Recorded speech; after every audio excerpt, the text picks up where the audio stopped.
Parents, when did you love your child for doing the wrong thing? I was folding laundry in my living room when a police car pulled up in my driveway, and an officer helped my 8-year-old daughter Alexa out of the back seat. She was supposed to be at school presenting her science fair project. Instead, she was walking up my front steps with her backpack dragging behind her and tear stains on her cheeks. I yanked open the door before they could knock. The officer was young and looked uncomfortable as she held Alexa's hand. My daughter wouldn't look at me and kept staring at her light-up sneakers that I'd bought her specifically for today. "What's going on here?" I asked. The officer glanced down at Alexa and then back at me with this expression that made my stomach drop. She cleared her throat and adjusted her radio before speaking in that careful tone police use when delivering bad news. "Ma'am, is there somewhere we can talk in private? I don't think we should talk about any of this in front of your daughter. It might trigger her again." Trigger her again. Those words echoed in my head as I sent Alexa to her room. She trudged up the stairs without arguing, and that's when I noticed the color red on her skirt. I led the officer to my kitchen and watched her sit heavily in one of my wooden chairs, like she'd had the longest day of her life. "Can I have a glass of water?" she asked, rubbing her temples. I filled a glass from the tap and handed it to her. She drank it in nearly one gulp like she'd been in the desert, then finally explained that today was indeed the science fair at Lincoln Elementary. Alexa had arrived early with her project about how different liquids affect plant growth. She'd set everything up perfectly with her poster board and her little plants in labeled cups. According to witnesses, Alexa kept checking and rechecking that everything was in place. The problem started when Mrs. Houston, Alexa's teacher, told her that her project paper needed to be rewritten in pen instead of pencil. It was a rule clearly stated in the science fair packet, but Alexa had forgotten. My daughter had begged for 5 more minutes and Mrs. Houston had allowed it. Alexa ran back to the classroom to quickly rewrite everything in pen. The officer paused here and took a deep breath. She explained that when Alexa returned to the gymnasium, she found Mrs. Houston standing near her project. Alexa became convinced that her teacher was tampering with it. She tried to turn on the grow light we'd bought specifically for the project, but it wouldn't work. The battery pack seemed dead even though we'd put fresh batteries in that morning. According to multiple witnesses, Alexa started screaming at Mrs. Houston. She accused her teacher of sabotaging her project because she was jealous. She said Mrs. Houston had always hated her and never gave her the grades she deserved. The teacher tried to calm Alexa down, but my daughter was beyond reasoning at that point. The officer shifted in her seat and I could tell we were getting to the worst part. She said Alexa was still holding the pen she'd used to rewrite her paper. In her fury and frustration, my sweet 8-year-old daughter had stabbed Mrs. Houston in the thigh with that pen. It went deep enough to require stitches, and Mrs. Houston had fallen to the ground screaming while Alexa stood there sobbing. Other teachers had rushed over to help while someone called 911. They'd found Alexa curled up under her project table crying so hard she couldn't breathe. She kept saying it wasn't fair and that she was supposed to win. The paramedics had to check her over before the police could transport her home. I felt like I couldn't breathe as the officer continued. She explained that Alexa was suspended indefinitely pending a formal expulsion hearing. The school had a zero-tolerance policy for violence, and what Alexa did counted as assault with a weapon. My 8-year-old had a police report filed about her. The science fair project she'd worked so hard on was evidence now. The officer stood up and handed me her card saying someone from Child Services might be in touch. I walked her to the door in a daze thinking this nightmare couldn't get worse. But as she stepped onto my porch, she turned back with one more piece of information that shattered me completely. Mrs. Houston's husband called the station while I was driving here. They're planning to sue for damages. He mentioned the figure of $800,000 for medical bills and pain and suffering. You'll want to contact a lawyer immediately.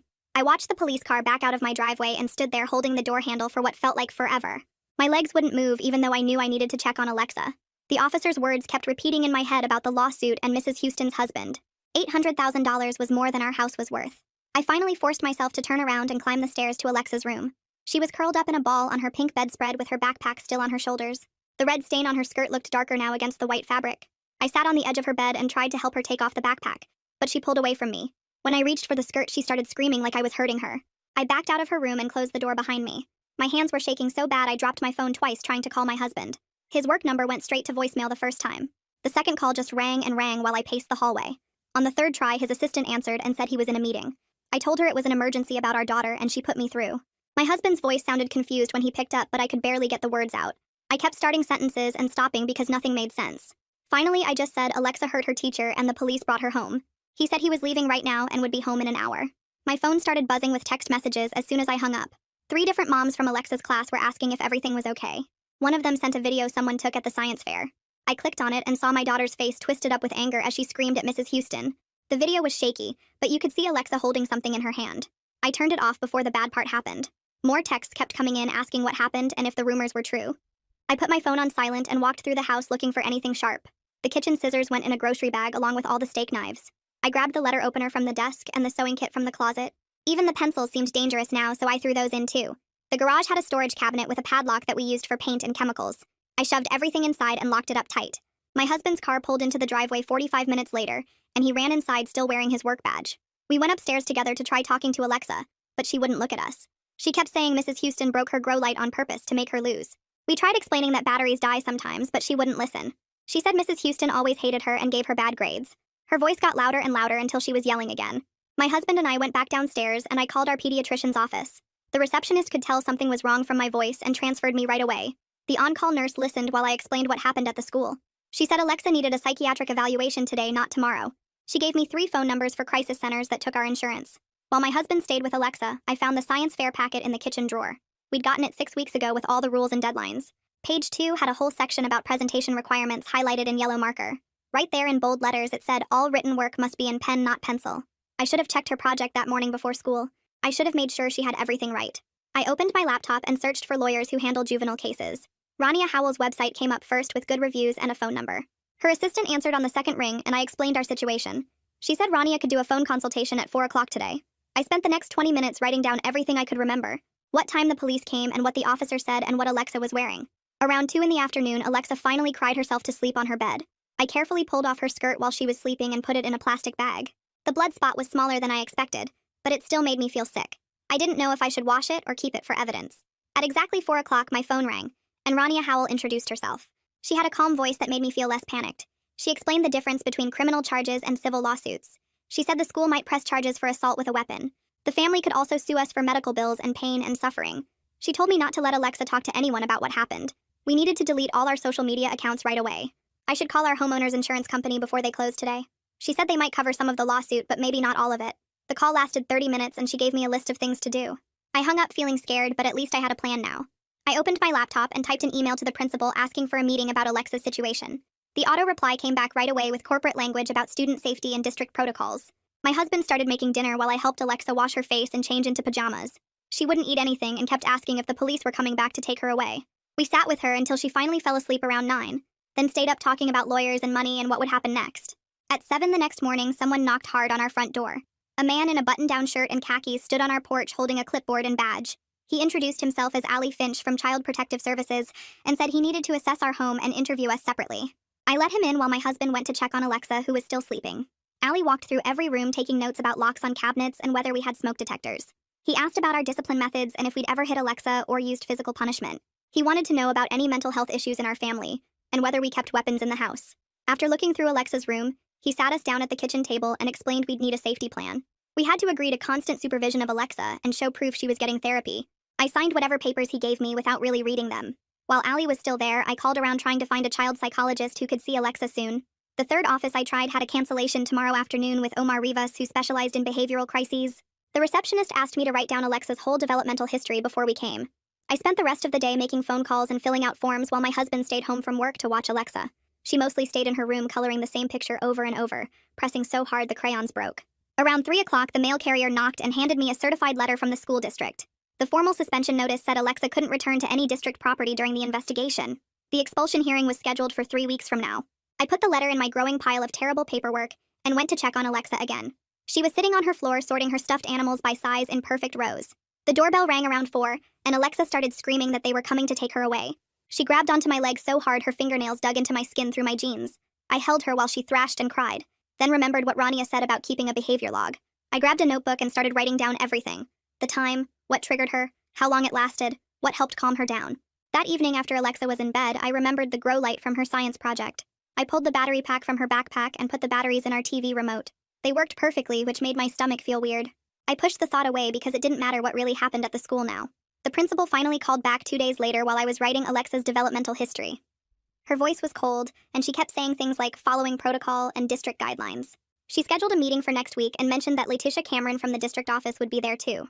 After I hung up, I called Rania, who told me to file a formal records request for all of Alexa's school files. She said I needed to cite the right education codes and request any previous incident reports or behavior notes. I spent 2 hours writing the letter and making sure every word was perfect. Knowledge felt like the only thing I had any control over. 3 days later, Allie Finch came back with more paperwork for his follow-up visit.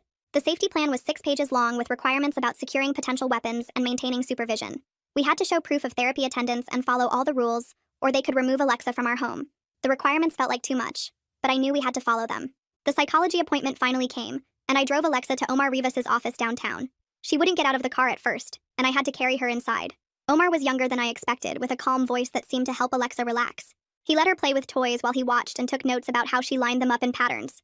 He had her draw pictures and noticed how she pressed too hard with the crayons, and got upset when lines weren't straight. After an hour, he came out to talk to me while Alexa played with blocks in his office. He mentioned rigidity and anxiety and possible sensory processing issues. He wanted to do comprehensive testing, but said we should start with twice-weekly sessions right away. I scheduled every appointment he had available and added them to our calendar that was getting fuller every day with lawyers and meetings and therapy. I picked up the phone Monday morning to call our homeowner's insurance while my husband took Alexa to get breakfast. The first person I talked to kept putting me on hold to check with supervisors about whether we even had coverage for something like this. She transferred me to someone else who asked me to explain everything again from the beginning. That person sent me to a third representative who finally pulled up our policy and started reading through the liability section. She confirmed we had coverage up to $300,000, but then she said something about intentional acts that made my whole body go cold. She explained that if Alexa meant to hurt her teacher, then the insurance might not pay anything at all. They'd send an adjuster to call me within 48 hours to start their investigation. I hung up and wrote down everything she'd said in my notebook. 2 days later at Alexa's therapy appointment, I watched through the one-way mirror as she played with Omar's toys. She picked up 2 stuffed bears and made them face each other while Omar sat quietly taking notes. The smaller bear kept saying sorry to the bigger one over and over in this tiny voice that broke my heart. Omar wrote something down and circled it twice on his clipboard. After 20 minutes, Alexa put the bears down and started coloring instead, but she kept looking back at them sitting together on the shelf. Omar came out to talk to me while his assistant stayed with Alexa, and told me this was the first time she'd shown any kind of indirect remorse for what happened. He said it was a small step, but an important one that meant she was starting to process the incident. I held on to that tiny bit of hope for the rest of the day. That weekend, my phone buzzed with a text from Cecil's mom canceling their Saturday playdate. She said something came up, but I knew the real reason. The parent group chat that usually had 50 messages a day about school events and birthday parties went completely quiet whenever I posted anything. People who used to wave at the grocery store now looked away when they saw me coming down the aisle. We were becoming the family nobody wanted to be associated with. Sunday night, someone I barely knew forwarded me a Facebook post that made me sick to my stomach. Mrs. Houston's husband had written about his wife's injury, and how much pain she was still in weeks later. He described watching her limp around their house and wake up crying from nightmares about being attacked. He sounded angry but not mean. Just a husband watching his wife suffer and not knowing how to help her.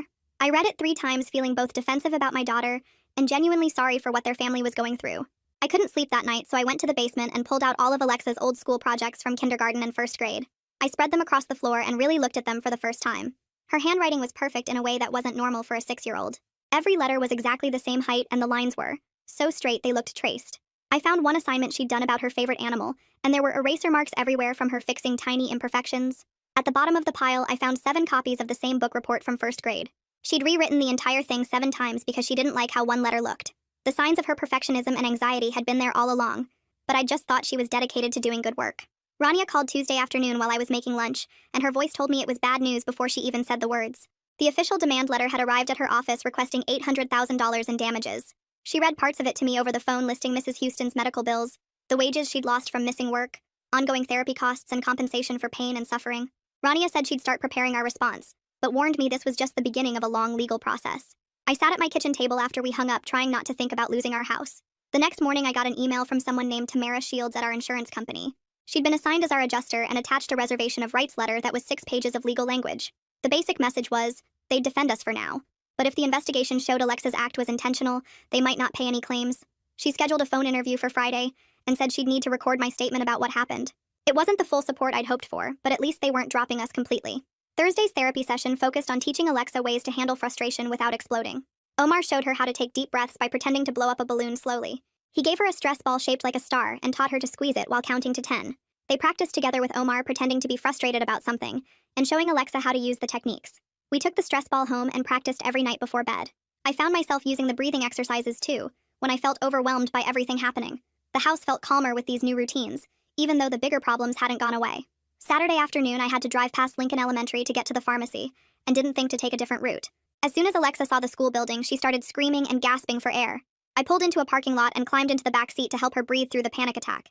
It took 15 minutes to calm her down enough to keep driving. After that, I mapped out new routes to everywhere we needed to go that avoided the school completely. Every normal errand now required planning to make sure we wouldn't trigger another meltdown. Monday brought a letter from the school district scheduling a pre-hearing conference for next Tuesday. Letitia Cameron from the district office would present their position about the expulsion, while we'd have a chance to explain our side. Rania spent 2 hours on the phone preparing me for what to expect, and warning me the district would protect itself legally above everything else. She said we needed to focus on Alexa's right to an education, and push for accommodations instead of expulsion. The meeting was our chance to negotiate before things went to a formal hearing. I added it to my calendar between therapy appointments and insurance calls, watching our life fill up with damage control. Tuesday evening, my phone rang while I was helping Alexa with her new breathing exercises, and the caller ID showed a number I didn't recognize. The woman on the other end spoke quietly and said her daughter was in Alexa's class, and she'd been thinking about calling for days. She told me Mrs. Houston had made her daughter cry 3 times this year over tiny rule violations like using the wrong color folder or forgetting to put her name in the upper right corner instead of the left. She said 4 other parents had similar stories, but nobody ever complained officially, because Mrs. Houston was considered one of the best teachers for test scores. The mom said she wasn't taking sides, but wanted me to know Alexa wasn't the only kid who struggled with Mrs. Houston's strictness. I thanked her and wrote down everything she said, even though Rania had already warned me that other kids having problems wouldn't help our legal case. After hanging up, I went to the office supply store and bought the biggest 3-ring binder they had, plus dividers and sheet protectors. I spent the entire night organizing every piece of paper related to this mess into sections. Medical records from the pediatrician went first, then all of Alexa's school papers from the past 3 years showing her grades and teacher comments. I added the therapy appointment notes Omar had given us, every letter from Rania's office, the insurance correspondence, and the police report copy I'd requested. I printed emails from the school, and even included Alexa's old report cards that showed she'd never had behavioral issues before. The binder grew to 4 inches thick, and I had to buy reinforcement rings to keep it from breaking. When Rania saw it at our next meeting, she said my organization would definitely help, since judges liked parents who took things seriously and kept good records. Ali showed up for his 3rd home visit on Thursday morning, and this time he asked more personal questions about our family situation.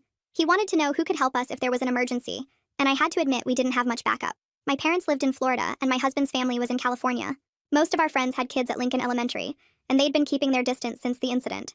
Ali suggested I think about asking neighbors for emergency contact permission, and maybe joining a local parent support group. He wrote down some resources, but the look on his face told me he was concerned about our isolation. I realized how alone we'd become when I couldn't name a single person nearby who would take Alexa if something happened to us. Friday afternoon, Rania's assistant called to say a package had arrived that I needed to see right away. I drove to her office and found her in the conference room with a laptop ready. The school district had finally sent the security camera footage from the science fair, after Rania filed 3 formal requests and threatened legal action. She warned me it would be hard to watch, but I needed to see exactly what happened. The video showed the gymnasium from above with kids and parents moving around the science fair displays. I spotted Alexa in her purple dress standing by her project and checking everything constantly. The timestamp showed 8:47 when Mrs. Houston approached and pointed at Alexa's papers. I watched my daughter's face change as she realized her mistake and saw her run from the gym. The camera kept recording and showed Mrs. Houston standing near, but not touching Alexa's display while other people walked past. At 8:56, Alexa came running back into frame holding the pen and her rewritten papers. She went straight to her project and tried the grow light, which didn't turn on. The next part happened fast, with Alexa turning toward Mrs. Houston and yelling something before lunging forward with the pen raised. Mrs. Houston tried to step back, but Alexa moved too quickly, and the pen went into her thigh. The teacher fell backward, and other adults rushed over while Alexa dropped to the ground sobbing. Rania stopped the video, and I sat there accepting what I'd been avoiding. Nobody sabotaged anything, and Mrs. Houston hadn't done anything wrong. My daughter had attacked her teacher over a dead battery, and her own overwhelming anxiety about winning. That weekend, I finally stopped looking for excuses, and started trying to understand what was really happening with Alexa. At our Monday therapy session, I asked Omar directly why Alexa would think someone sabotaged her project when the video clearly showed nobody touched it. He explained that extreme anxiety in children could actually change how they perceive events. When Alexa's stress peaked after finding the dead battery, her brain created an explanation that made sense to her in that moment. She truly believed Mrs. Houston had broken the light, because that felt more real than accepting that sometimes batteries just die. Omar said this kind of distorted thinking was common in anxious kids, and we needed to help Alexa learn to recognize when her feelings were affecting her perception of reality. He started working with her on identifying thoughts versus facts using simple worksheets. During our Thursday session, Omar brought up planning for Alexa's educational future, since she couldn't return to Lincoln Elementary. He explained 2 options called a 504 plan and an IEP that would give Alexa special accommodations at her new school. We talked about things like sensory breaks, where she could go to a quiet room when overwhelmed, modified testing environments so she could take tests alone without time pressure, and behavioral intervention plans that would help teachers understand her triggers. He said with the right supports, Alexa could succeed academically while learning to manage her anxiety. Planning these accommodations made me feel like she actually had a future beyond this crisis. I spent hours that night researching special education law and writing a formal letter to the school district, requesting a comprehensive evaluation for Alexa. I cited her behavioral and emotional needs, and specifically asked for assessments in all areas of suspected disability. Letitia called me 2 days later to explain the timeline, which felt impossibly long. The district had 60 days to complete all testing, and another 30 days after that to determine placement and services. She said the process was slow but legally required, and rushing it could mean Alexa wouldn't get proper supports. I added her timeline to my calendar and tried not to think about how we'd manage 3 more months of uncertainty. The insurance company finally assigned us a defense attorney named Marcus, who called to explain our coverage. He said our policy would pay up to $300,000 for the lawsuit, but we had a $5,000 deductible we'd need to pay first. Our premiums would definitely go up next year, and might even triple depending on the final settlement. He explained that having any coverage was good, since many homeowners' policies excluded intentional acts by children. The insurance would also pay for his legal services, which was a relief since Rania's bills were already adding up. He said he'd work with their attorney to negotiate the best possible settlement within our policy limits. Rania called the next morning to explain something that made my stomach drop. She said as Alexa's parents we could be held personally liable for not recognizing and addressing her issues before they led to violence. If Mrs. Houston's attorney could prove we ignored warning signs, or should have known Alexa needed help, we might owe damages beyond what insurance would cover. She mentioned cases where parents had to pay hundreds of thousands from their own assets because courts found them negligent. We started discussing payment plans and whether we'd need to sell the house if the judgment exceeded our insurance. The possibility of losing everything we'd worked for while also trying to help Alexa felt crushing. I spent 3 days writing and rewriting an apology letter to Mrs. Houston that would express genuine sorrow without admitting legal fault. Every word mattered since anything I wrote could be used in court. I wrote about understanding her pain and fear, hoping she was healing well and regretting that this happened. I didn't mention Alexa by name or discuss details of the incident. Rania reviewed 7 drafts before approving the final version, which she would deliver through Mrs. Houston's attorney. The next therapy session, Omar pulled out a big chart with cartoon faces showing different emotions and asked Alexa to point to how she felt about what happened at the school. She stared at it for 10 minutes before finally touching 3 faces and saying the words out loud for the first time. Mad, scared, not fair. Omar nodded and told us that naming emotions was the first step to managing them, so we started practicing every night before bed with Alexa picking 3 feeling words from a list I made and stuck on her bedroom wall. My phone buzzed during dinner 2 nights later with a text from another mom at Lincoln Elementary asking if I'd seen what was going around Facebook. I opened the link she sent and found a meme someone had made using Alexa's school photo with the words, "When the science fair doesn't go your way," written across the top and a bloody pen photoshopped into her hand. The comments underneath were even worse, with parents calling my daughter a psycho and saying she should be locked up. I screenshot everything and sent it to Rania, who called me back within minutes, telling me not to respond no matter how badly I wanted to defend Alexa. She said she'd document everything for our records and contact Facebook about removing it, but warned me that once something spreads online, it's almost impossible to stop. I spent the rest of that night forcing myself not to type angry responses to people who didn't know anything about my daughter or what really happened. Letitia Cameron called the next morning to schedule the school mediation for the following week, with a neutral facilitator from the district office. Rania came over that afternoon to prep me for what to expect, and we spent 3 hours practicing how I'd respond to different accusations they might make. She made me repeat key phrases about focusing on Alexa's educational needs and not getting defensive when they brought up the stabbing. We went through scenarios where they'd blame my parenting or say Alexa was too dangerous for any school, and Rania taught me how to redirect the conversation back to finding solutions. The mediation happened in a conference room at the district office with me and Rania on one side of the table, and Letitia plus the principal and district lawyer on the other. The facilitator was an older woman who kept reminding everyone to stay focused on Alexa's best interests, while the principal described the incident in detail that made it sound even worse than it was.